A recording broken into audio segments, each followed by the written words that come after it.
Di naman kinakain yung bunga ng malunggay. Sa amin, di pinapansin yung bunga ng malunggay. Ilocano, mahilig. Kahit damo, kinakain nila. Ilocano lang po pala ang kumakain nitong bunga ng malunggay.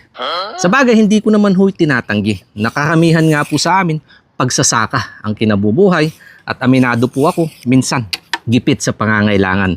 Kaya nakahanap po kami ng paraan na kahit nga mga damo sa paligid, pwede mapakinabangan. Katulad nga po niyang ampalaya ligaw, papait o yung mariguso kung tawagin sa Tagalog, yung kalunay or wild spinach, yung may tinik.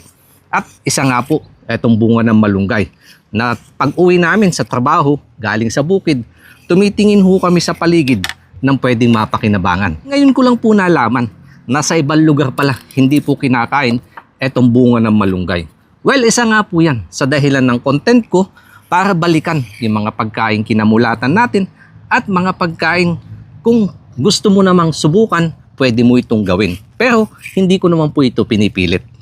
Kung medyo nakaluwag-luwag ka naman, pwede ka hong bumili ng karne. Pero pag dumadating po yung mga pagkakataong kagipitan, pwede mo din po itong gawin. Kung nakakasama, ginagawa na ho ito ng mga magulang namin, mga ninuno namin at hanggang ngayon po. Pero eto, buhay pa rin naman po kami. Mabalik nga po tayo dito sa bunga ng malunggay.